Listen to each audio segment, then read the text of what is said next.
At Arizona State University, we've made online education better, smarter, and more personalized so you can go further in your aspiring field. I decided to pursue medicine once I realized that ASU did have the online program for biological sciences. You're still required to learn the same curriculum. You're still being tested on the same content that anyone would be tested on in person. The comprehensiveness of the program prepared me so well for medical school. Explore over 300 programs at asuonline.asu.edu. Alrighty, welcome back to another Wisco Fanatics Wednesday. Last night we were live and we discussed the Green Bay Packers' potential defensive line and edge targets. So if you are a Packers fan, go check that out. Today we have 4 Milwaukee Bucks games and 5 Milwaukee Brewer games to discuss. So we're going to rip through these Bucks games and then get to the Brewers. So we're going to hit the intro and get started. Welcome to another live episode of the Wisco Fanatics Show, where we discuss the Packers, Bucks, Brewers, Badgers football, and basketball from an optimistic perspective. Wisco Fanatics is brought to you by Cardboard Legacy, Wisconsin's most complete sports card shop. Buy, sell, grade, and consign all at their location in Oshkosh. Alrighty, so as I mentioned, 4 Milwaukee Bucks games in the last week, starting with the Bucks at the 76ers. Jake, you can give me your thoughts on Bucks 76ers. You're muted. Muted because I was messing around with my laptop before. Still can't figure out my charger, so I might be abruptly taken out here at some point. But we're going to get our thoughts out here on the Bucks quickly. We have to start with Giannis, right, in this game especially. First ever player to have the stat line of 35 points, 17 rebounds, and 20 assists, a new career high for assists for Giannis. He had his hand in the cookie jar, and he was giving cookies out to everybody. Obviously, he was in a sharing mood. 20 assists is nothing to scoff at, especially from a 7-footer, man. That's impressive stuff. Taurean Prince, 13 points. Kuzma, I thought was very efficient in this game. 16 points, 4 rebounds, 3 assists. He was 6 of 10 from the field. Brook Lopez had a very nice game. 17 points, 3 rebounds, 7-11 from the field. Ryan Rollins did Ryan Rollins things. He was steady, did his thing. Don't really recall anything crazy from him this game that was, either egregious or super positive. I mean, 2 of 3 from 3 and 4 of 8 from the field is good. And I gotta say it, man. It's nice to see AJ Green have a good shooting game after a long slump, which felt like forever. He went 4 of 5 from the field. That was the same stats he had from 3. He started out the year that way where he shot all of his shots from behind the arc. Then teams kind of adjusted to him. He had to mix it up a little bit. One thing I am going to talk about later is I think he's done a really nice job putting the ball on the floor and attacking every once in a while. When people close out super strong on him and running him off the three-point line, he's done a nice job creating that way as well. I know we've talked about it. I wrote it in my notes as well. He's improving as a defender overall. I'll let you elaborate on that. But overall, I mean, this was one that the Bucks had to have. They started the game slow. They were down 39-25 to start this game, and then the Bucks answered with a 15-0 run. And obviously, big-time runs are going to be a trend this week. They start the week with a big-time run and end the week with a big-time run. All wins for the Bucks this week, back-to-back games with elite shooting numbers as well. So just an all-around good game for the Bucks. They had to have this one. I read somewhere that after this game, since February, I think it was 4th or 5th, the 76ers are they're 3-25. I knew they were on a 10-game losing streak with this one. Yeah, they're 3-25 since February 5th after this loss to the Milwaukee Bucks. Alrighty, so the Bucks were 16-31 on three-pointers. That's 51.6%. That's great work. AJ Green coming off the shoulder injury. He's been really good. He's 4 for 5 in this game from the three-point line. It's good to see Kyle Kuzma hit some catch-and-shoot threes. He was 2 for 4. Gary Trent Jr. was 3 for 6. And Brook and Ryan Rollins were both 2 for 3. I do think on the subject of Ryan Rollins, he needs to let the game come to him a little bit. There's times where he's trying to do too much or he just gets a little bit careless with his passes. He's got skills. He's just got to let the game come to him a little bit. We had this conversation last week with both Rollins and Kevin Porter Jr. just trying not to do too much without Dame. I understand, that there's a role to fill there, and I'll discuss, where we're at with those two as far as filling in for Dame goes when we get to after last night's game. But Giannis having his triple-double already in 23 minutes and 48 seconds is ridiculous. Only took him 24 minutes to get to a triple-double. Obviously finished with a career high 20 assists, and 22 out of his 35 points came from the paint. He scored 10 on free throws, and he hit 1 3. So the 1 3 is a little bit of an anomaly, but other than that, he had 22 points in the paint and 10 free throws. That's where Giannis lives. I do think Kyle Kuzma, despite being -9 in this game, played good on both ends. 16 points, 6 of 10 from the field, 2 of 4 from the three-point line, had 3 blocks and a steal. And I think especially in the third quarter, he was getting points off of just hustling, being a good cutter, making himself available to Giannis. He scored 4 points in the third quarter off of Giannis passes. Just like I said, making himself available, making good cuts, flashing so that Giannis has somewhere to go with the ball. I did see that from Kyle Kuzma in this game. And the 76ers were 3 for 12 when guarded by Kyle Kuzma. So overall, I think he had a good game despite finishing -9. It's just kind of why those, not every stat is the end all be all when it comes to stuff like this. Mm-hmm. That said, Kevin Porter Jr. was +31, Giannis was +23, and AJ Green was +20. Spoiler alert for when we get to last night's game. But we can go from Bucks 76ers to Bucks Heat, the second game of the 3-game road trip. What stood out to you from Bucks Heat? Yeah, so Giannis played back-to-back games and had back-to-back triple-doubles. This one, he scored 36 points, had 15 rebounds and 10 assists, still an efficient 13 of 21 from the field, so still doing his thing like he normally does. His 9th triple-double of the year, one away from tying a career high. They didn't count the triple-double that he had in the NBA Cup game, so technically he has 10, but he is only counted for 9. Brook Lopez, back-to-back good scoring outlets, 17 in both games. He had 5 rebounds in this one, 7 of 11 from the field again. So anybody who complains about Brook Lopez, who is protecting the rim and shooting efficiently, I don't know what to tell you. He's spacing the floor. He took 4 threes, made one of them. But really, the story of the game here is Kevin Porter Jr. 24 points, 12 rebounds, 8 assists.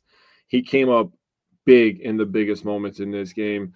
Actually made a layup with 11 seconds left that gave the Bucks the lead. I still have no idea how he got to the rim and made that. That was amazing. This one went into overtime for those who don't know.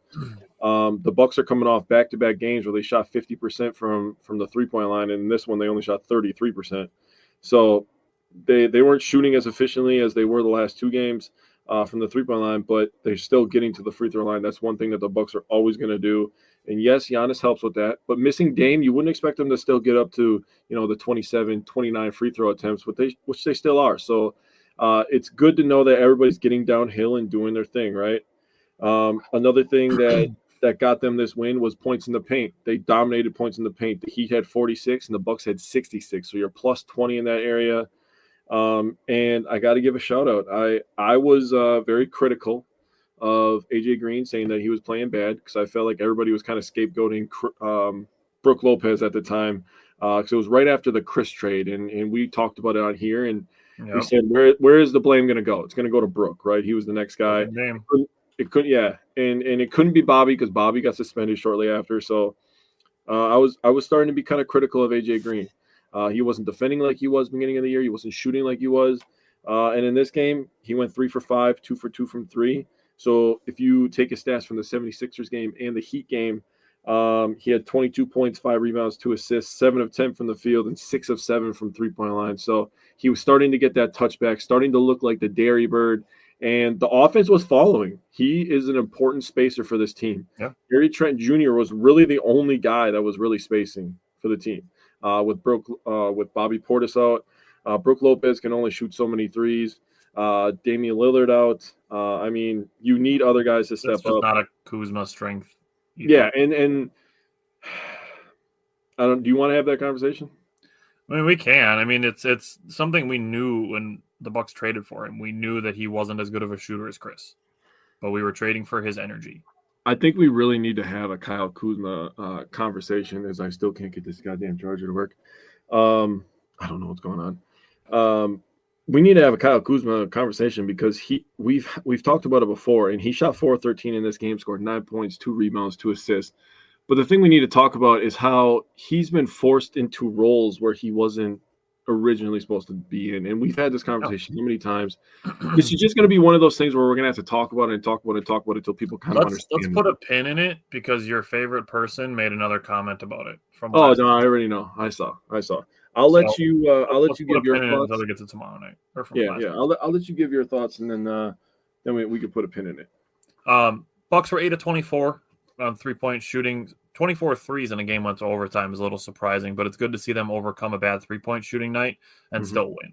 A bunch of guys, as far as not shooting great. I'm not gonna sit here and single people out. There's 3 games left in the regular season.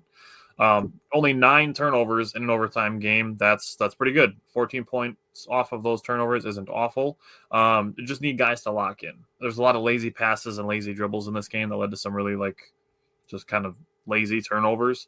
I will say Taurean Prince, after having a bad turnover after the Bucks won a challenge, got a steal on the next possession that led to a big Giannis dunk, so he kind of immediately redeemed himself, so I'll let it slide.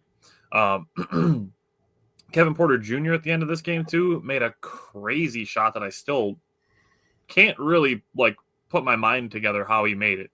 Mm-hmm. The body control and the shot that he made, it's good to see the role players playing their roles. I think Kevin Porter Jr. did a really good job of letting the game come to him in this game. I think this game speaks to how a potential playoff rotation would look if Dame is not available, with Kevin Porter Jr. playing 39 minutes and Ryan Rollins playing 14. Now, I do understand that Ryan Rollins got into some foul trouble, but Kevin Porter Jr. was and still is balling. Yeah, he's a tough shot maker, which obviously you need next to Giannis because he's going to be getting double, triple teamed. So as we are in this stage where there's still 3 games left in the regular season and they are still hoping that Dame can play game 1, I think they're going to keep bringing Kevin Porter Jr. off the bench. Yeah.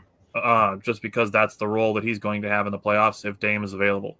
If Dame is not available in game 1 of the playoffs, Kevin Porter Jr. will start. I see it. You mentioned Giannis. He is the only 3rd player ever to have back-to-back 35, 15, and 10 games. You want to take a stab at who the other 2 are? I'm going to guess Hakeem. Nope. Got to go back farther. Wilt. Wilt is 1. Why did I not start with Wilt? There's an NBA stat. Start with Wilt. Is it still that era? A little bit after. Really? I don't know, Bob Cousy? Think of somebody who was kind of famous for Oscar being a Robertson. triple-double guy. Oscar Robertson. They go. That's the other one.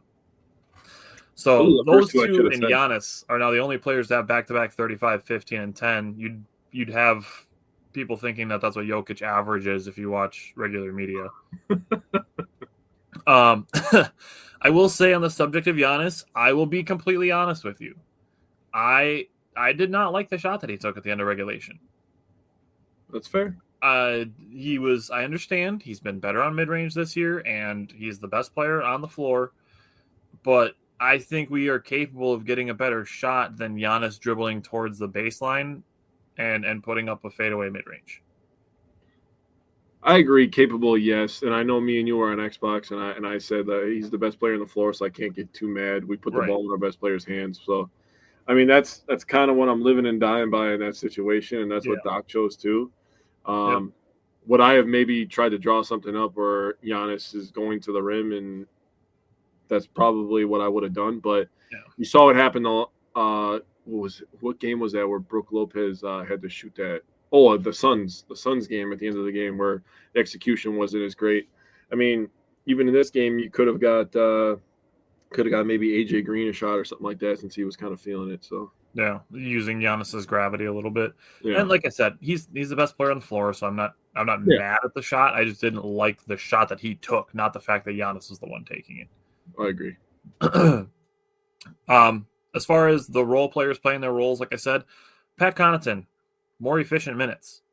He played 14 and a half minutes. He had 9 points on 4 of 5 shooting, 2 rebounds, 2 assists, and he was effective on driving to the basket. I'm going to double down on what I said last week. It's not going to shock me if Pat Connaughton plays playoff minutes. Me either. And in this game, it was good to get Brook Lopez kind of a quote-unquote rest game. He only played 30 minutes, even if it was partially because of the foul trouble. Still gave 17 points on 7 of 11 shooting. Yes, sir. So good to see that from Book. We can go into the Pelicans game. Now, the Bucks rested Giannis for this game. It was the second of a back-to-back. And I believe that the Bucks rested Giannis because this was a game they believed they could win even without him. I 100% agree. Kind of a win-win situation there in my mind, the second night of a back-to-back, and he played 43 minutes in that overtime game. Yeah. I'm kind of hoping we can get Brook Lopez a day off in the last 3 games, maybe tomorrow night even against the Pelicans. Yeah. If we can get Brook Lopez tomorrow night off, just because without Giannis, too many back cuts, second chance points, Brook Lopez can't control the paint alone. Bobby's back, so I'm not opposed to giving Bobby a start and letting him play 40 minutes tomorrow night. Totally on board with that. And then you let Brook and everybody get all ready to go by playing 2 games against the Pistons to end the season. Yep. The thing is, when you do have guys out, starters out especially, it does force guys from normally on the bench into your starting lineup, and that takes your top bench guys off the bench. So looking at Gary Trent Jr. and Kevin Porter Jr. primarily, but also Pat Connaughton, who was out for this game as well and hasn't played since that Heat game, he's been helpful while Dame has been injured or blood clot, not necessarily an injury, but he's been pretty serviceable as a second unit guard, creating for himself and others. I will say with this game, and I'm going to say the same thing when we get to last night, I like seeing Kuzma going to the rim aggressively. He was getting some buckets, and it opens some things up. It opens up some good passes. He just didn't get assists on all of them, and he played good defense again. Yeah. So again, like, we understand that we're not getting Chris Middleton from Kyle Kuzma. We didn't just get a younger Chris Middleton. That just wasn't going to be in the cards. Yeah. Kyle Kuzma has different skills. Stop comparing him to Chris Middleton. Yeah. Now, Kevin Porter Jr. took like 3 shots to the face in this game. He's tough to keep playing through it. So I give him credit for that. Yeah. The Bucks did, and this was their last game without Bobby Portis. They did go 15-10 without Bobby. Not bad, not great, not terrible. It is what it is. 11 for 32 from the 3-point line, 34.4%. Again, that's not great, not terrible, not awful either, but is what it is. The bench was 2 for 8. Both of them were made by AJ Green. Now, 7 turnovers, very good.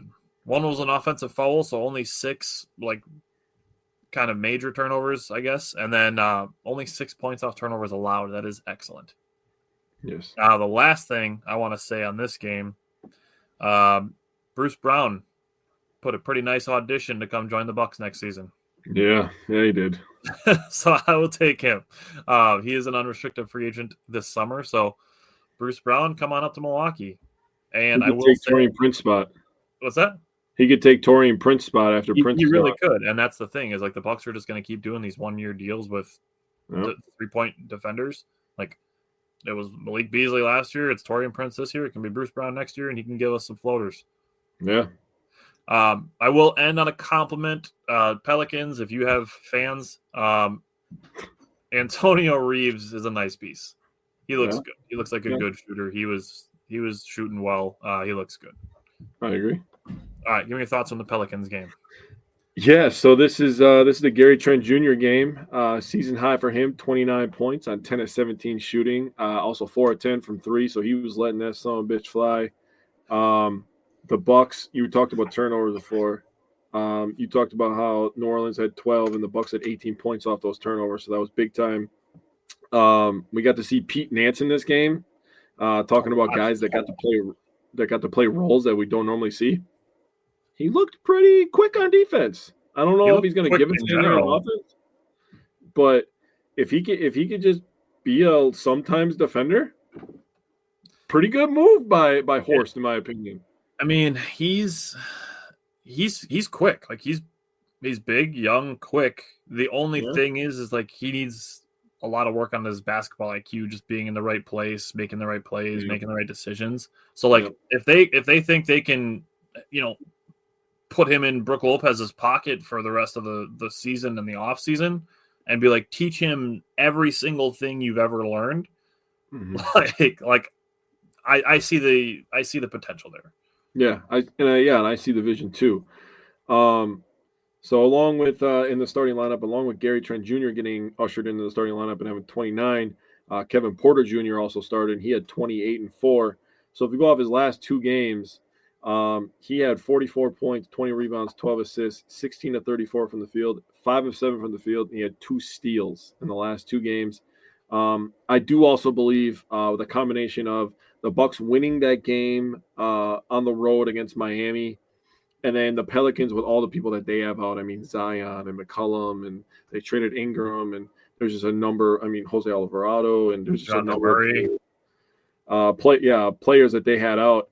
Them winning that game in Miami, and then all the players out for the Pels. I agree, it was a perfect storm to get Giannis some rest, much needed, much deserved rest.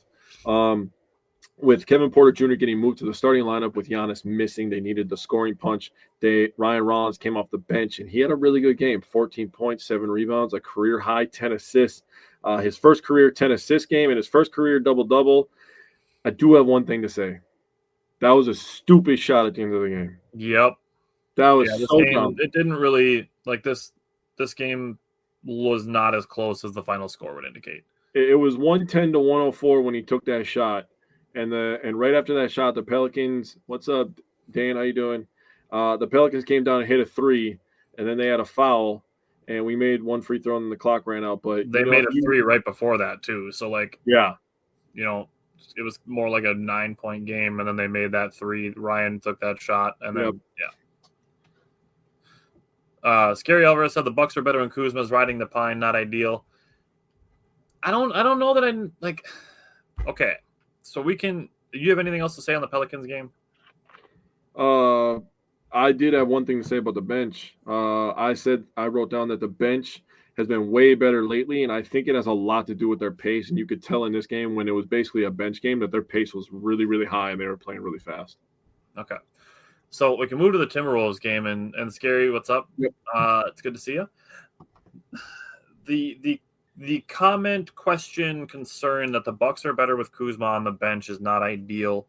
I don't know that I necessarily agree. So my point on Kyle Kuzma from the Timberwolves game was that I liked that he was being aggressive. He was getting no calls. He was being aggressive, like driving to the basket, and he could not get a single foul call. Yep. And he still finished 4 for 8 from the field. Also, he was the primary defender on Anthony Edwards. He was 2 for 4 against Kuzma. Taylor, welcome back. He guarded him for 35% of the game. Wow. So that's a big ask, and I know you made another point on Kyle Kuzma. I don't know if you want to throw that out there. First point I'm going to make is we haven't really seen the Kyle Kuzma trade with everybody healthy. That's the first point I'm going to make. We don't know how it's going to fit when Bobby's in there and if we get Dame back and how that rotation is going to work. But I don't know why I have to explain this. Strictly from a size and athleticism standpoint, he makes the Bucks a better defensive team. Yes. He's long. He's quick. He gives them some flexibility financially. We get to keep a draft pick. I mean, there's lots of reasons why that trade was made. It's not just Chris Middleton for Kyle Kuzma, which is what people are going to see at face value, and I understand that. But if you do your homework a little bit and you understand how this all works, you understand the flexibility that Milwaukee, all the flexibility they gained with this trade. And it was a good trade for the Bucks, and I agree. Kuzma is much better when he's going downhill. Yep. There's no question about it. He's not going to stand there and chuck up 8 threes and make 4 of them every other night. He's just not that kind of guy. We have lots of other guys that do that. That's Gary. That's Gary Trent Jr. That's Kevin Porter Jr. at times. That's AJ Green's job. That's Taurean Prince's job. That's not Kyle Kuzma's job. His job is to be a defender on the team's best player, cause some havoc, piss him off a little bit, and then he's going to go downhill and he's going to attack the rim with Giannis on fast breaks. That is literally what Kyle Kuzma's job is. Yeah. And yeah, there's some points that he's going to have to be better, but like, Yeah. you know, the Bucks without Bobby Portis, without Giannis in some games, without Jericho Sims, he's had to play a shit ton of power forward and even a tiny bit of center. Yeah. Like now that we have Bobby back, I mean, imagine a lineup that has Giannis, Bobby, Brook, and Kuzma on the floor at the same time with Kevin Porter Jr. Yeah. It's going to be hard to score. It's going to be real hard to score against that. And they're going to attack you. They're going to come right downhill, and you're gonna have to deal with that. Yeah. So I mean, you could throw. I mean, even if you wanted to throw like AJ Green in there with them, and have Giannis run the point and have Giannis, AJ Green, Kuzma, Bobby, and Brook. Like the Bucks with Bobby Portis back can make some huge lineups. So we don't know if we're gonna have Jericho Sims back before the playoffs or not. Still kind of waiting. Like he's out for tomorrow night's game. I know that. But going into last night's game, the Bucks did shoot. Scary Alvarez said, for context, I'm not a Kuzma hater, but I think he'd admit he hasn't played as well as he's wanted to. We'll see what happens. And he hasn't really been able to be settled in the role that they wanted him for. The only metrics that he has not been down. Oh, hey, congratulations. I'm proud of you, Taylor. If you look at, the efficiency metrics, he hasn't been what we thought he was going to be. Yeah. But I'm sick and tired of people being like the eye test. You see all the tip passes he gets? You see every time that he cuts off a passing lane? Like he's doing a lot of stuff that doesn't go on the stat sheet. And it's the same way I feel about Brook Lopez. Like Brook Lopez does a lot of, sealing people off for Giannis to get to the rim. He does a lot of boxing out for Giannis to get rebounds. He does a lot of those little things that contributes to winning basketball. I mean, if you look at the efficiency numbers, obviously there's more to be desired. That's how I feel about that. Right. I was just going to try to pull up his defensive numbers since the trade deadline. All right. I'll just do my breakdown real quick. So what a game. Okay. Got to start by saying that. I have to get this up because I didn't want to write all these words down because it was so much. All right. So I found this when I was doing some research here. Milwaukee won its fifth straight and snapped Minnesota's 5-game winning streak by producing the Bucks' biggest fourth-quarter comeback since at least 1996-1997, when the NBA began tracking play-by-play data. The Bucks had lost their last 276 regular season or playoff games in which they had fallen behind by at least 20 points in the fourth quarter. They're literally 1 in 276, bro. All right, that'll play. I was like, that's too good to share. And that's also too much to write in this little tiny space. But in terms of Giannis' third straight game with a triple-double, that is the second time that has ever happened in Milwaukee Bucks history that a player's had a triple-double in 3 straight games. Last guy to do it, 2021 Giannis. Love that for us. Also gets him up to 10, which ties him for second most triple-doubles this year, tied with LeBron James, which is crazy to say still to this point because LeBron James was playing basketball and we were like 9 years old, dude. And now we have kids that are older than 9. It's wild. Yeah, that's just mind-boggling. And the most important part of this game, Bobby Portis returns. Oh, I was hyped all day at work yesterday. I was like, Bobby's back, baby. I was listening to, I probably shouldn't say the word of the song, but, Bobby Shmurda, he has a song, Bobby B. I was listening to that all day, thinking about Bobby Portis coming back. I put the line at over under 15 points for him to score in his return. He scored 18 and grabbed 10 rebounds. It's how fitting of him to have a double-double in his first game back, too, by the way. Seriously. And then on top of that, he made some big momentum plays late. He did. He hit a big-time 3 when we were on our big run, our 23-0 run. He also had a steal that led to a Kevin Porter Jr. dunk at the end of the game. So he was playing defense along with playing offense. AJ Green, dude. The sack on this guy.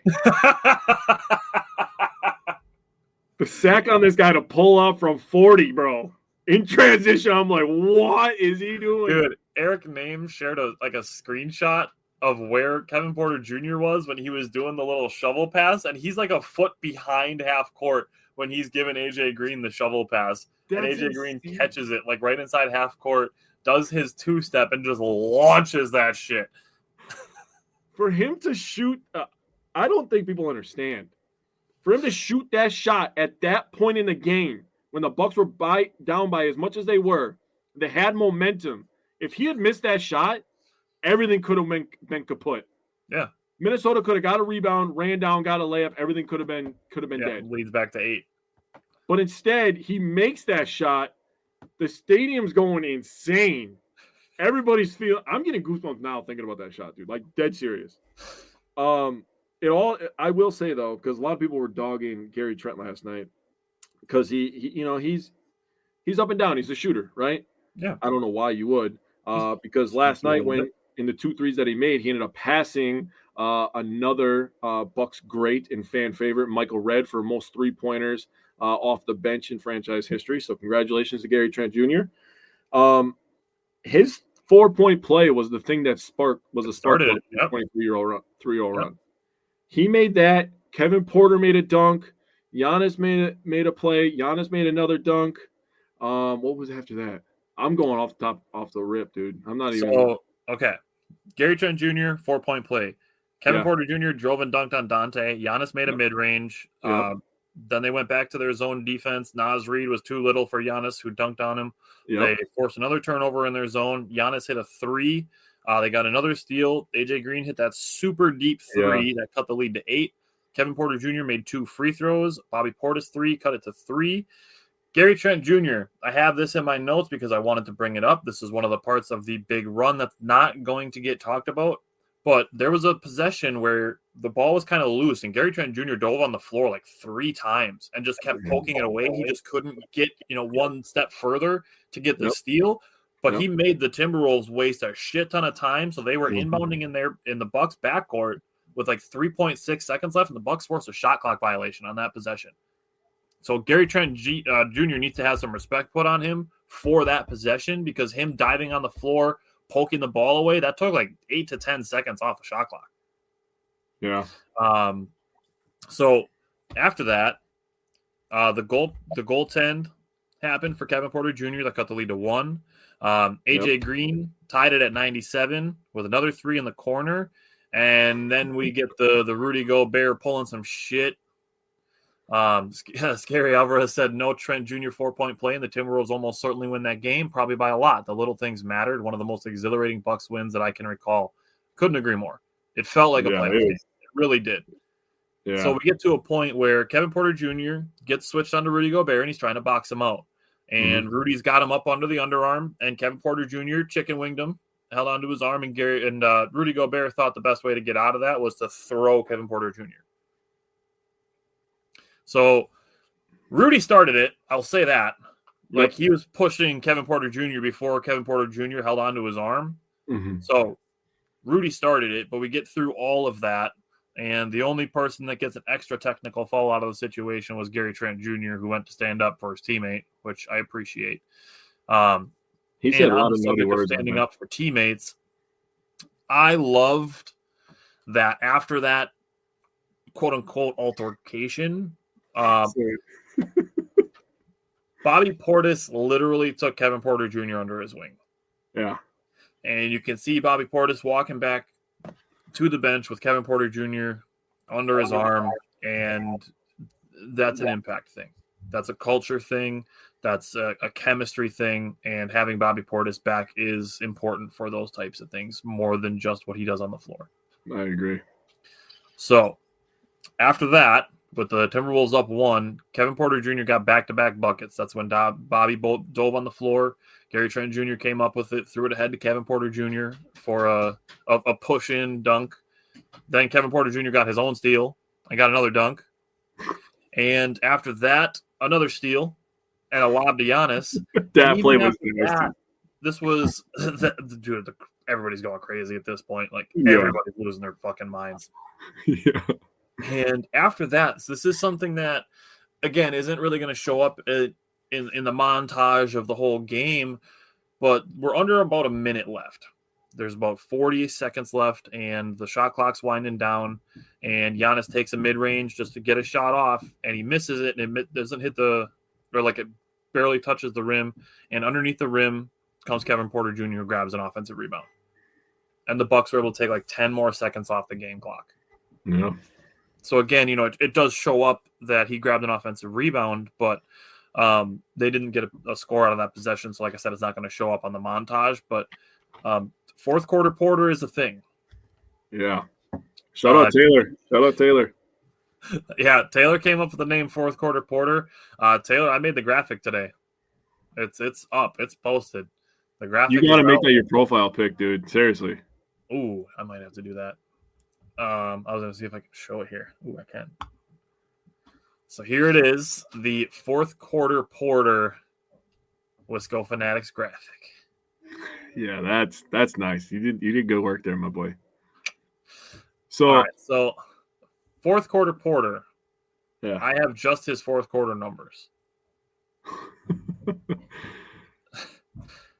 He had 12 points, 3 rebounds, 2 of them on the offensive side, 2 assists, and 4 steals. I mean, 4 out of his 5 steals being in the fourth quarter is absolutely insane, dude. That's awesome. He had 21 points, 4 rebounds, 5 assists, 5 steals for the game. Also, defensively, the Timberwolves shot 4 of 13 against them. That's 30.3%. Jesus. So he was two-way in it last night. And, I mean, we got to throw a little bit of respect on some of the guys in the Bucks organization. And first and foremost, it's John Horst for getting Kevin Porter Jr. for Marjon Beauchamp. Yeah. That's a big deal. And secondly, they talked about this during the broadcast a little bit last night, but Doc Rivers needs a little bit of credit for what they're doing with Kevin Porter Jr. I agree. And they talked about instilling the confidence in him to play the way that he's playing. And I'm 1,000,000% guaranteeing that his teammates have a lot to do with it to hype him up. But we don't get to see all the practices where Doc is telling Kevin Porter Jr., like, these are the things that you can do. These are the things you're capable of. And these are the positions we're going to put you in. So putting Kevin Porter Jr. in a position to succeed, I don't think is something that's being discussed, and it should be. There's way too much of, look what I can find and try to point out of why Doc Rivers should not be the coach of this team next year, and not enough, like, not even trying to find the converse.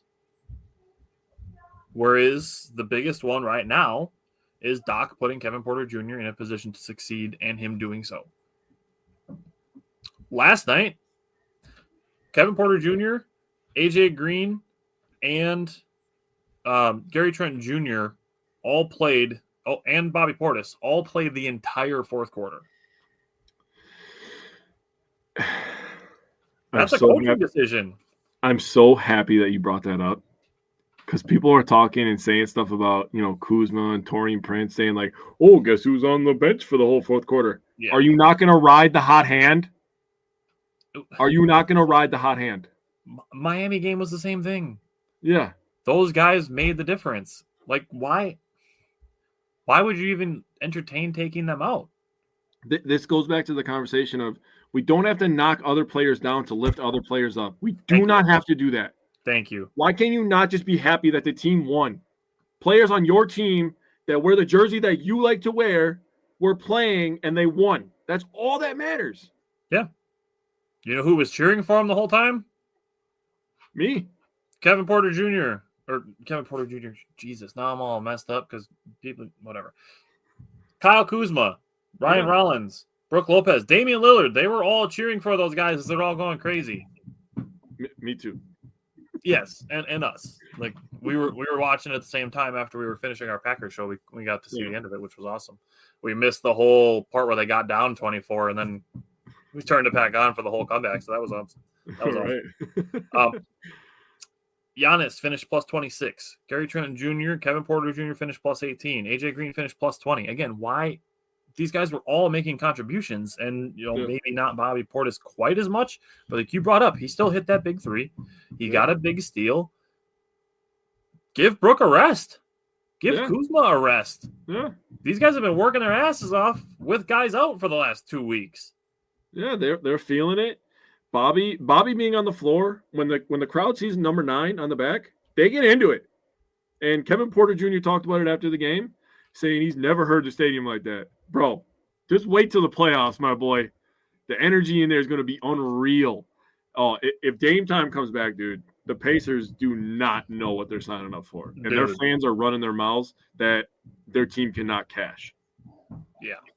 It's going to be we beat you last year without Giannis. Giannis literally owns your team. Yeah. Yeah, I'm not even we'll have that conversation in a few weeks. This weekend, only at Macy's, it's our lowest prices of spring. How low? Diamond rings, pendants, and earrings, only $399, originally $1,500. Ninja blenders, now $89.99. And $395 men's designer suits, only $99.99. So if you're wondering why you should shop Macy's lowest prices sale, well, the name pretty much says it all. It's our lowest prices for one weekend only. Starts tomorrow at Macy's. Savings off already reduced prices. Exclusions apply. 2 things I wanted to say. Okay. So I texted you this morning about it, and then the Bucks decided to share it an hour later, and I was like, damn it, I wrote it down. I wanted to say it before they shared it. At the 10:39 mark, or no, was it 10:09? Either one. The Timberwolves had a 99.9% chance to win this basketball game. 99.9. That's literally as close as you can get to a guarantee. Over the last 10 minutes of this game, the Bucks outscored Minnesota 39-8. And the only thing I could think of, I was like, man, the Timberwolves are struggling on offense. They can't get anything going. Anthony Edwards is only a one-man show. This team could really use a good stretch big that could also get downhill.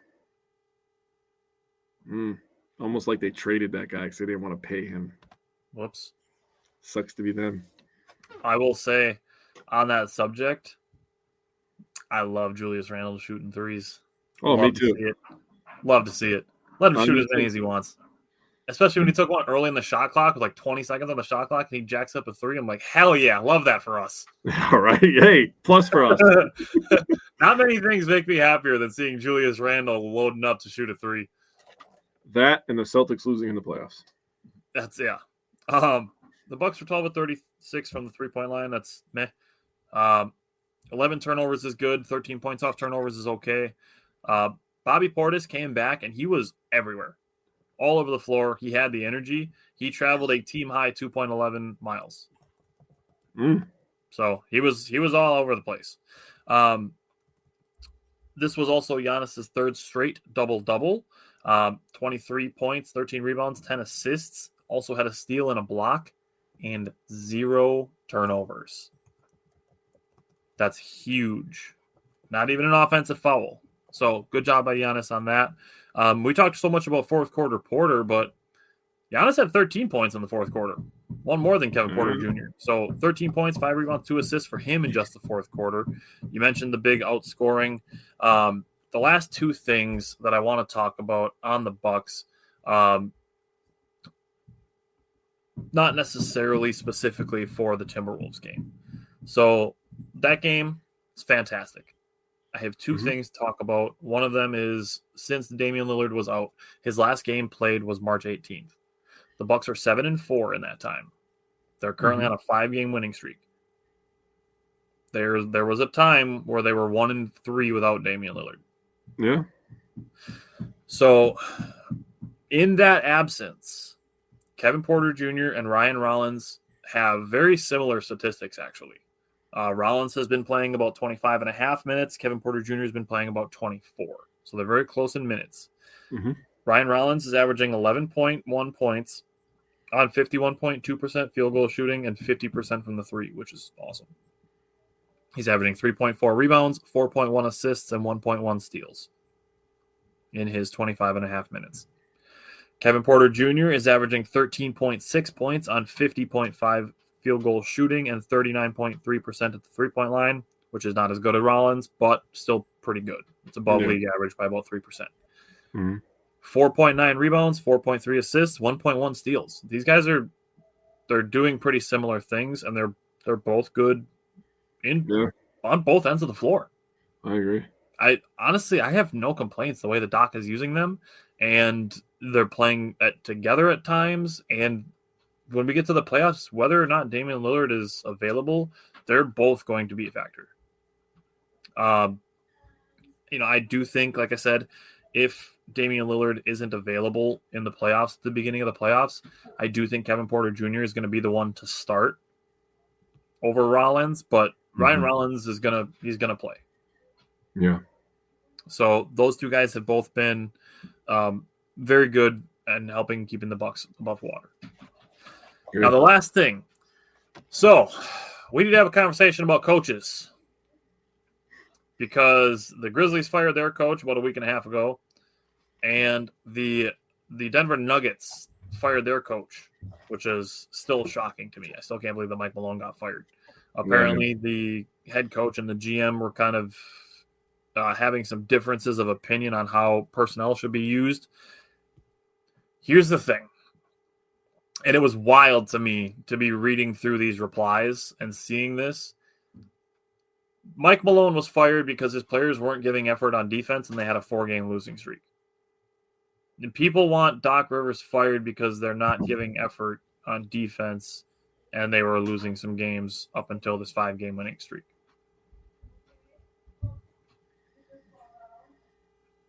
It was almost, seriously, it was like stripes. It was almost every other comment was he got fired because of defense and effort, and then it was Bucks. And then it was he got fired because they didn't play defense, and then it was Bucks should fire Doc and hire Malone. It's like, you realize that the things that people are complaining about Doc Rivers not getting out of his players are the reasons that Mike Malone got fired? Yeah. And you just want to swap them out? Why? I understand. If you want Doc Rivers fired for whatever reason, fine, whatever. We can have that conversation in the offseason. Mm-hmm. But there's better candidates. That's for sure. Find a better candidate if you want to. But my thing is they're not going to fire Doc Rivers and bring in Mike Malone, especially with 3 games left in the regular season, and have them try to teach a whole nother defensive and offensive system with 3 games left in the season. Yeah. Like, what? Fucking just think. Yeah. That'd be nice if people would do that. So we can have that conversation in the offseason. I'm fine with it. Whenever it ends, whether it's 3 weeks from now or whether it's in June.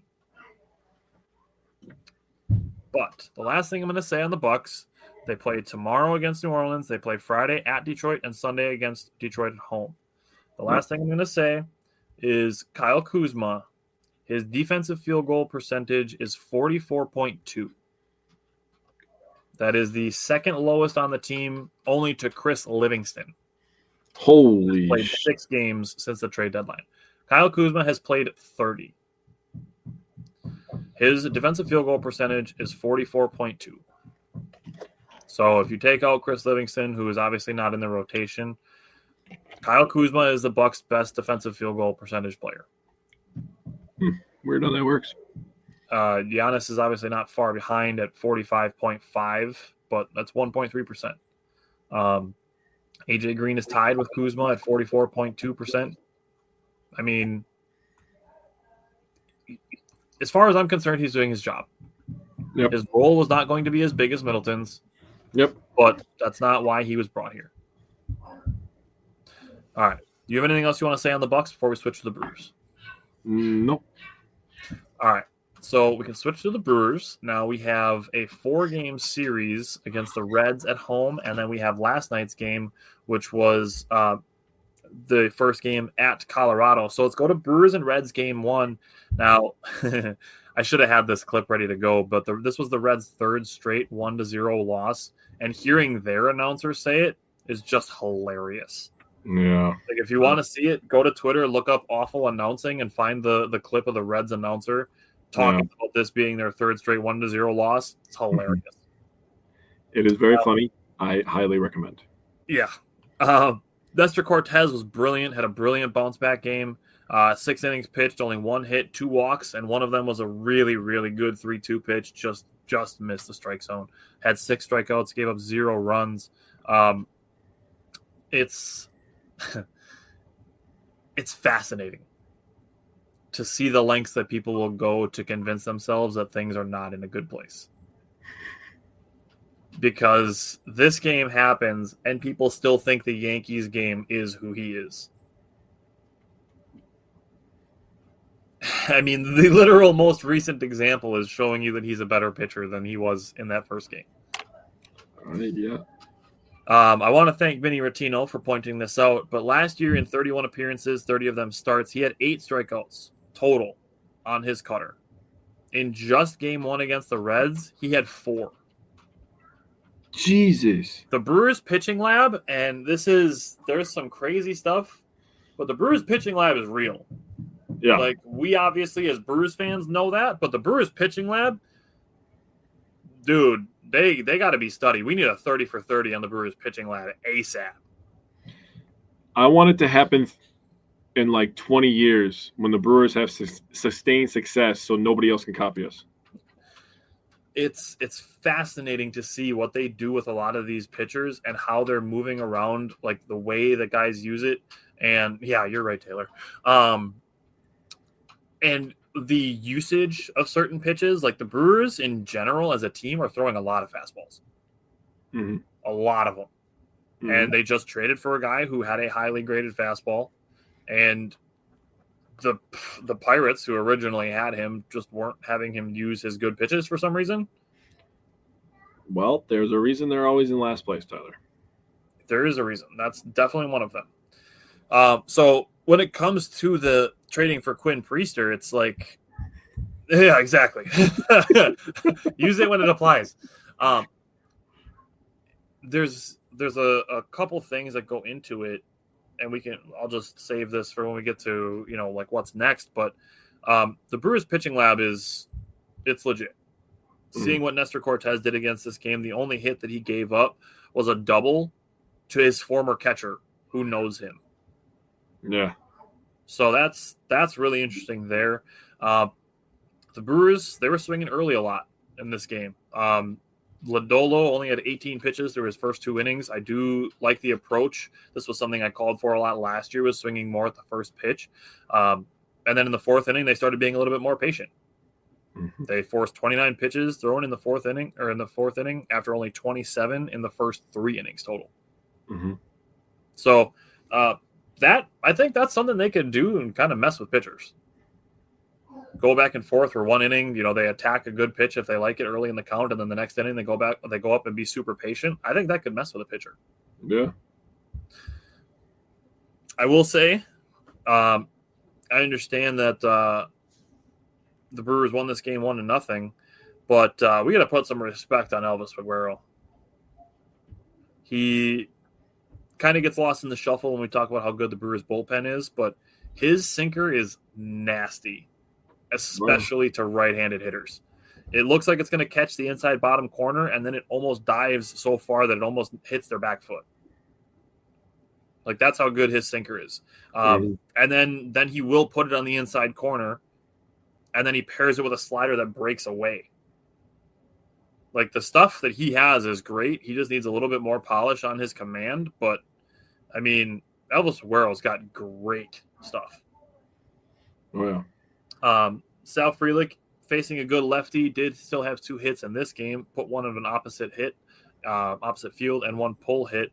And the last thing that I will say is the contact play. It happened again.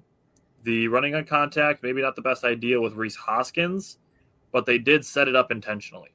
They intentionally set up the contact play. You had Rhys Hoskins at second base, bunted him over to third base with the intention of having him run on contact.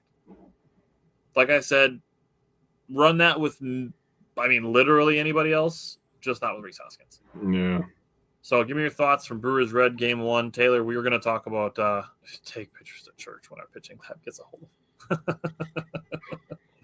Oh, man, just imagine if he's pitching on Sundays. Oh, boy. All right, give me your thoughts from Brewers Reds Game 1. Yeah, so you hit everything on Nestor Cortez. He was fantastic. You also talked about the Reds' 3rd straight 1-0 loss. It is the first time that a team has done that since the Phillies in 1960. I had to write down the names of the other teams that did it. The Pittsburgh Pirates did it in 1917. The Washington Senators did it in 1909. The St. Louis Browns did it in 1908. And the Brooklyn Superbas did it in 1908. So you're talking about teams that don't even freaking exist anymore for something of how much of an anomaly this is that it happens to somebody. I'm happy that it happened to the Reds, though.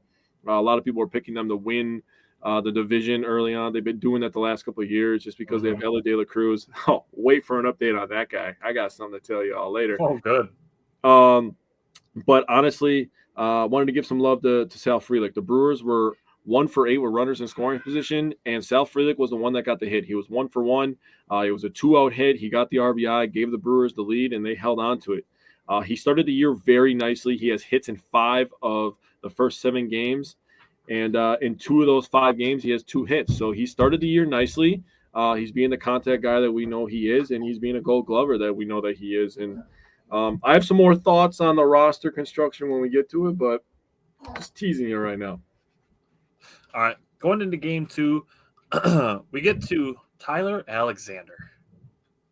Yeah. The Brewers were aiming to get 4 innings from him. He gave 5 2/3, and it was really interesting hearing him talk about it because after the game, he said that he watched Nestor Cortez's start the day before, and they pitched similarly, and he picked up a lot from his approach. Mm-hmm. So he threw some really nice changeups, some really nice cutters, and that again lends to the approach that Nestor Cortez took to the Reds order the day before. Mm-hmm. And I understand people are going to be mad. Why did you take him out when he had a no-hitter? He wasn't going to finish this game anyways. There was no point where Tyler Alexander was going to pitch a complete game no-hitter. Mm-hmm. It was going to be combined at some point. You were aiming to get 4 innings out of him. He gave you 5 2/3. Take the ball, say thank you, and hand it off. Like that's what we need to do here. So it was good to see the Brewers get more pitching. Not again out of another guy that they weren't really expecting to be in the plan. The Brewers are the 13th team to go from 0-4 to 4-4 in Major League Baseball history, so that's cool. The Reds did score 2 runs, but they were aided by an error and kind of a lucky double that bounced off of literal first base. If it didn't, I think Rhys Hoskins has a shot to make that play on the first baseline. The last thing I'll say on Game 2 is Bryce Terang extended his hitting streak to 8, got ahead 3-0, and on a 3-1 pitch hit a home run that he knew was gone right away. Mm-hmm. So I'd love to see the Bryce Terang sneaky power popping up a lot early in the season. So what are your thoughts on Game 2? Yeah, just extending on Terang. You said 8-game hitting streak. It goes up to 11 during this game if you go back to last season. So good for him. Trevor McGill got his first save of the year, so happy for Trevor McGill. I think that he has potential to end the year with, I don't know, anywhere between 35 to 40 saves on the year if things set up nicely for him. And when the Reds ended up scoring on a sac fly late in this game, I believe it was the 8th inning, they ended their 35 innings scoreless streak. 35 straight scoreless innings. Imagine being a diehard Reds fan and you watch 35 straight scoreless innings. Oh, man. I feel like it would drive you insane. Just scratch my eyes out, dude, at that point. Holy shit. When I read that, I was like, what? Yeah, that's a lot. Also have to say, Baby Blue is back. Love those jerseys. Yep. I know that the MLB is kind of ushering a new wave of City Connect jerseys for teams this year, but not everybody had them in the first couple of waves, so the Brewers might not need a new one yet, unless they're just going to fully lean into that ball and grill logo, which is awesome. Yeah, so they just need to keep the Brewers as it is because it's perfect. The grill logo, everything is perfect. Brew Crew, perfect. The colors, everything. Just don't touch it, Nike. You did a good job on this one. You brought up the 0-4 stat. They are the first team to do that since the 2021 Braves as well. So I wanted to add that in there. And from there, we go to the game that was on national television, of course. And this is the game that we ended up losing in the series, but it is what it is. Brewers lost this one 7-11. Reds started out just on fire. And the thing I'm going to say about Rodriguez is I see that he has some stuff. He has some stuff. He wouldn't be in the MLB if he didn't. he gives up way too much hard contact. Yeah, he's got pitches that he can throw in the mid to upper 90s. Yeah, but I don't know. It's tough. He hits too much of the middle of the plate. Yeah, and you cannot be a fly ball pitcher in Milwaukee. I'm sorry. Well, you can, but you need to be the able hard to contact is where it. Well, you need to be able to get at strikeouts too. Yeah, that's fair. Freddie Peralta is a fly ball pitcher. That's fair. But he racks up a ton of strikeouts too. That's a good point. Yeah, just I don't want to dog the guy. That's not the way that we run our show. We're not just gonna sit here and drag the guy. He had a couple bad outings. At the end of the day, this is what I think. When we're fully healthy with our starting pitching, he's not going to be on the roster, and we had that conversation last week. That's just what it is.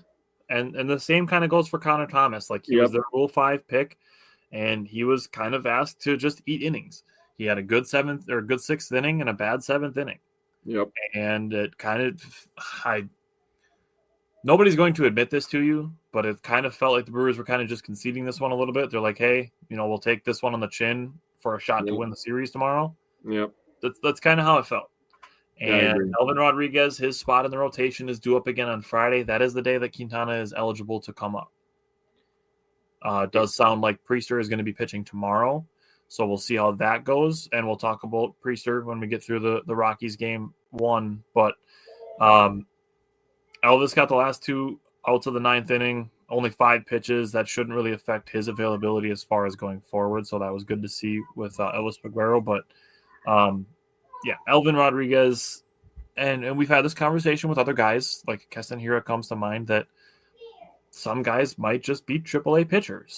And there's nothing wrong with that. You're talking about hundreds and hundreds of minor league baseball players, and not all of them are going to be professional baseball players. They are still getting paid to play baseball. Yeah, but there's just some guys that obviously not everybody's going to hit and be a stud. Yeah. If we have Tyler Alexander and Elvin Rodriguez and we're looking at it and say, if one of those 2 guys can hit, we're good. Yep. And that's where we're at. So anything else you wanted to say on that game 3 yet?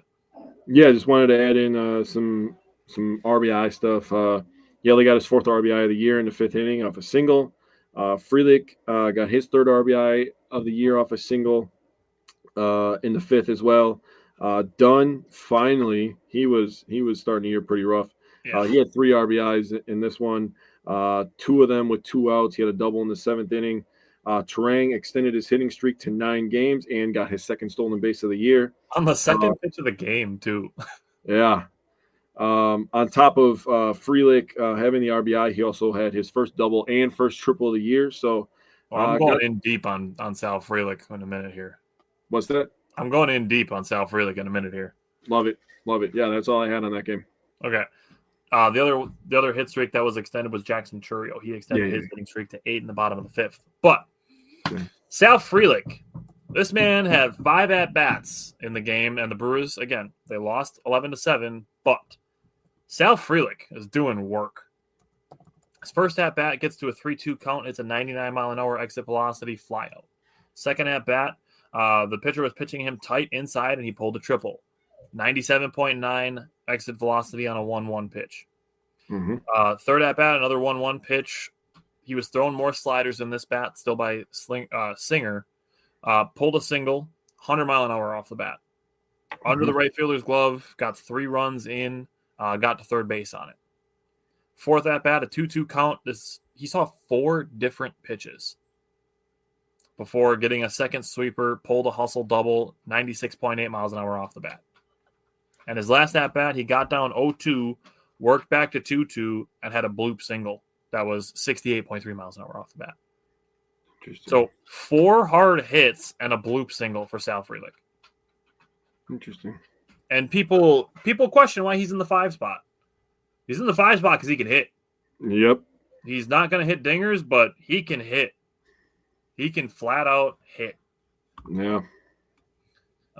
Reggie, welcome back. So Brewers Reds game 4, the rubber match for the series win or the series split. And Chad Patrick. Yeah. Chad Patrick. Yeah. 21 pitches through the first 2 innings, only 80 pitches to go 5 1/3, gave up 2 hits, 3 walks, 4 strikeouts. His cutter was great, and his fastball, his 4-seam fastball, was more effective for it. He threw 36 cutters, 34 seam fastballs, and looking at his 2 pitches, this is where I'm saying the Brewers are having their pitchers throw more fastballs. The cutter is a type of fastball, so that's where we're at. There's a 5.7 mile an hour difference between his 4-seamer and his cutter. And then 8 inches more vertical break on his cutter that also moves an average of 7 inches more towards right-handed hitters. Interesting.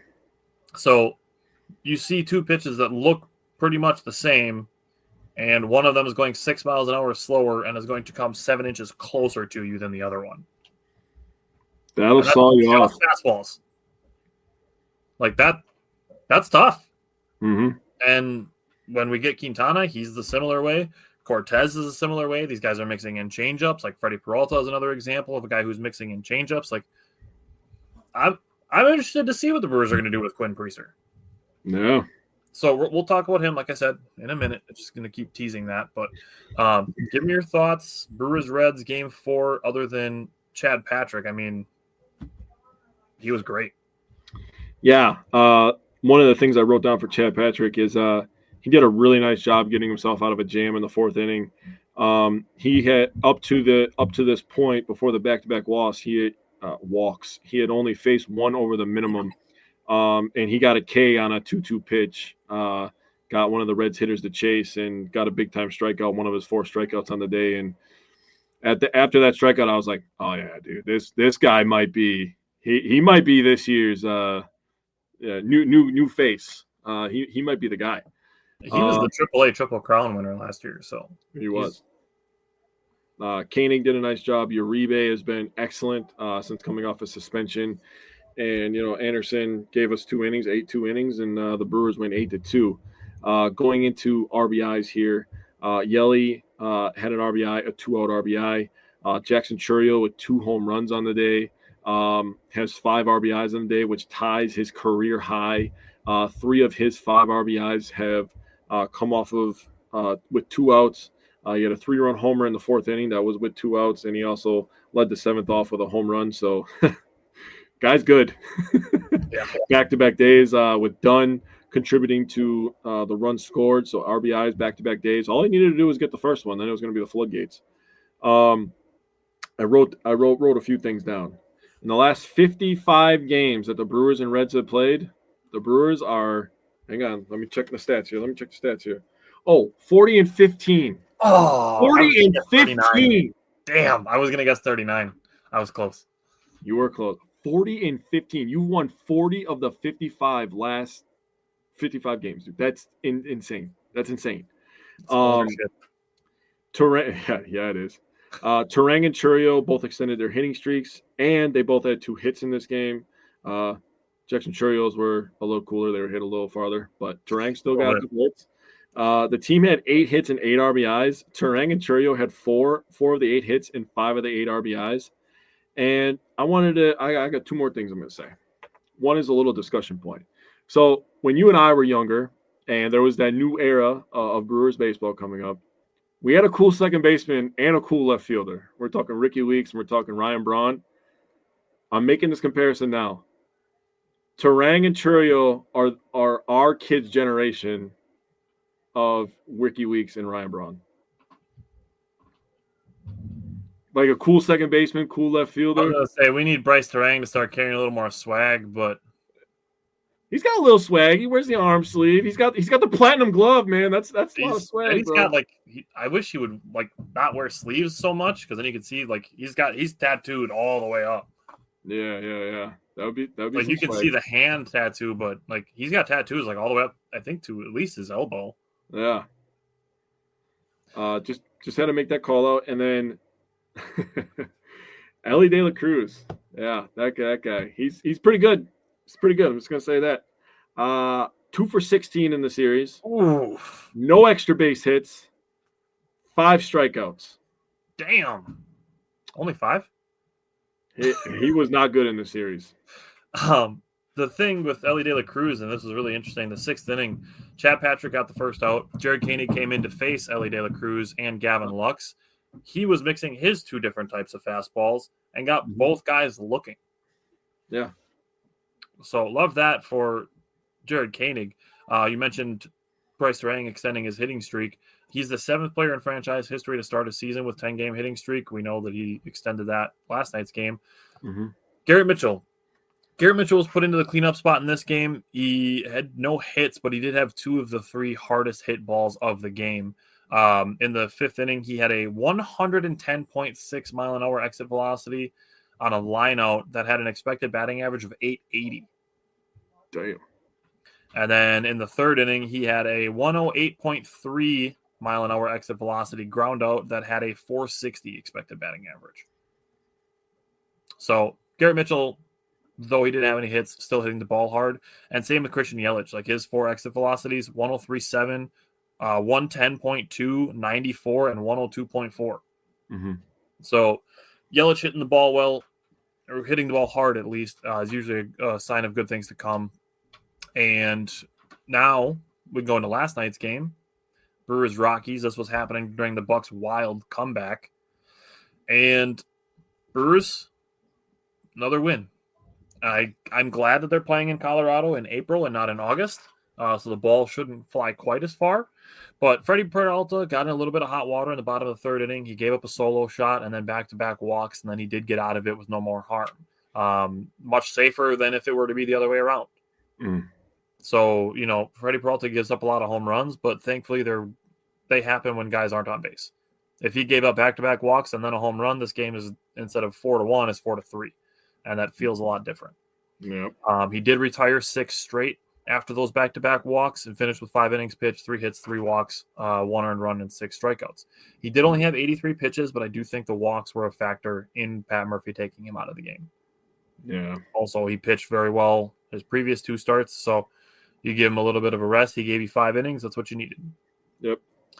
Top of the 5th. We are in a situation where Jackson Churriel leads off with a triple. And Christian Yelich and William Contreras are the next 2 guys to bat. We need a ball in play.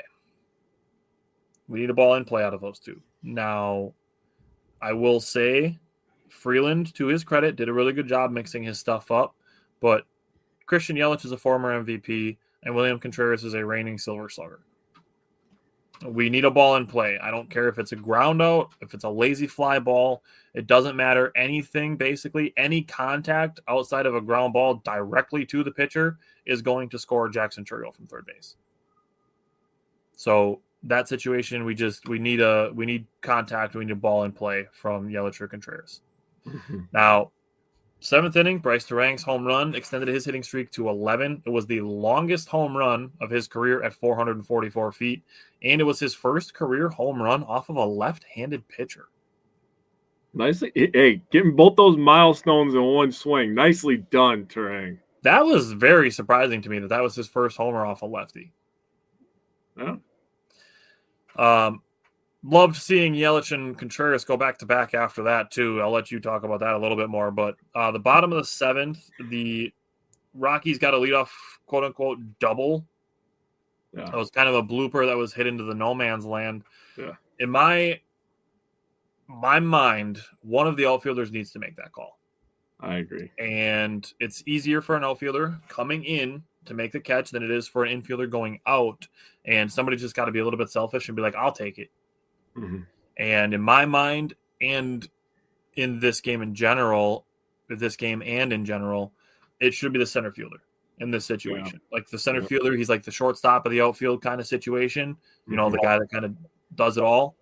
And in this specific situation, I think Garrett Mitchell should have been the one to make the call and make the catch. I agree. So I'd like to see Garrett Mitchell be just a little bit more aggressive in the outfield in that situation. We know he's a great defender. But just in that situation specifically and in general, I think the center fielder should be the one to make that call. My last thing with this game, Nick Mears, first game back, he looked really good. And Brian Hudson looked more in control of his stuff. So it was good to see both of those guys out there and pitching well. So what did you take away from last night's game? So I'm going to start off by giving a shout out to the Rockies right fielder who made his MLB debut and also got his first hit. His name is Zach Veen. So I like congratulating people when they're doing stuff. He's living his dream. He was probably enjoying it, probably wanted to win in his first game, but I'm happy for him, man. He was probably super happy. That was a dream come true for him, something that he worked really hard for. All right, nice. And then I'm going to go to a generational guy who's young on our team, and I'm going to talk about Jackson Chourio. So Brewers coming into this game are coming off their first off day of the season, by the way. We just started playing baseball, and they're just like, yeah, you guys can just play every single day. Yeah, and lose 3 of your pitchers along the way. Yeah, go ahead. A day after Chourio had a 2-homer game, the guy just decides to have a double, triple, and a steal. His fifth double of the year, which is insane. Guy's about to have 80 doubles. He got his first triple and his first steal. So, I mean, my goodness. Now, you wanted me to talk more about Yelly and Contreras because this was actually pretty funny. After we got off the Packers podcast, which you guys should go definitely check out, we did D-line and edge rushers last night. So a lot of good information that was put out yesterday. We decided on Tuesday nights that we play Xbox for an hour and a half maybe, and we just kind of just be dudes, right? We talk sports, and then when we play video games. I mean, that's the most dude stuff I've ever heard of in my life. As we're on Xbox, I'm talking, and when we're just talking ball, and I'm like, man, Terang and Chourio are on fire. They got an 11-game hit streak and a 10-game hit streak. Can you imagine what this offense would do if Yelly and Contreras get hot, and then they just decide to get back-to-back home runs? And I'm like, right after you said that, it's like, hey, there goes Yelly, had a boy. And then Contreras, and I'm like, bruh, I should have complained about this like 3 I know. games. I'm like, hey, say Reese Hoskins needs to get hot. yeah. And then he got a hit that. after that. Yeah, he had 2 hits last night.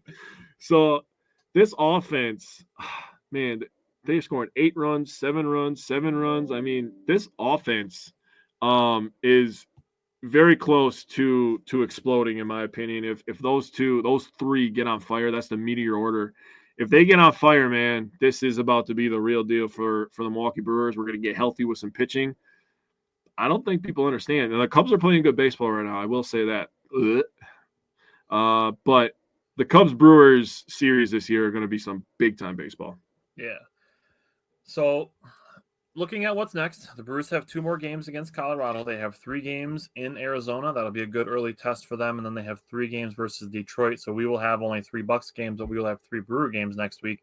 Now, getting on the subject of Quinn Priester before we get out of here, seeing what he does well, looking at what he throws well, he's got a pretty good sinker, a pretty good slider, a decent changeup, an okay curveball, and a 4-seam fastball that needs work. Now, you would expect that looking at the pitches that he throws well, that those would be the pitches that he throws the most. The sinker is the pitch that he throws the most. The slider is the next. He only throws the curveball 14.5% of the time. When he was a prospect, he had a 60 grade curveball. So 80 is the highest it's graded on a curve like that, 80 being the highest. He had a 60 grade curveball, only throwing it 14.5% of the time. That seems a little odd to me, but, again, we're talking about the Pirates, and then you have the Red Sox. But, again, the Red Sox really aren't known for developing pitchers either. They're much more known for developing position players. So looking at his usage of stuff, it seems like he should be using the curveball a little bit more. Obviously, the sinker slider thing, I think the Brewers are probably going to be working on his fastball, and they're probably going to be working on his changeup. So he's another guy with 5 pitches, and what I've read is that reportedly they were interested in him when he was drafted. He went, I think, like 8 picks before the Brewers pick a couple years ago. And now they have him in the organization. So the other part is that the Brewers had to give up a lot to get him because they're in a position of desperation. They're running out of starters. Quintana will be up soon. Myers will be up in about 2 weeks, probably. Woody maybe at the end of the month. So we're getting reinforcements, but this is a 24-year-old So we're talking about, we already have Nestor Cortez, who's done after this year. We have Jose Quintana, who's on a 1-year deal, and Brandon Woodruff is a free agent at the end of the season. So grabbing another starter, 24 years old, that you believe you can develop, I think is a move that I trust. Also strongly trust the pitching lab. Yeah. Big fan of that. The Brewers gave up a compensatory pick, and they still have a lot of picks next year's draft. I believe they still have 4 in the top 58 of next year's draft, or this year's draft. So they still have a lot of draft picks, and from what I've heard, this draft is perceived as a somewhat weaker one as far as upcoming drafts are concerned. So interested to see what Quinn Priester's first start looks like. It's going to be in Colorado, so even if he gets into a situation where he gives up some home runs, I'm not going to freak out about it. But we'll see what happens. I believe he's scheduled to pitch tomorrow, so we'll see Quinn Priester tomorrow, and then he should be back. He should be making his second start for the Brewers when they're home against Detroit. So looking forward to that. So like I said, 3 Bucks games next week, 8 Brewers games. We had 5 this week, 8 Brewer games next week. So a very Brewer heavy episode next week. And then join us Tuesday night. Tuesday night is the next installment of our draft series. We are doing cornerbacks on Tuesday. So we're each going to have 15 corners to go through, giving our top 15, and we'll each have a couple to highlight. So join us for that on Tuesday night. And then join us again next Wednesday for more Bucks and Brewers. So we will see you guys then.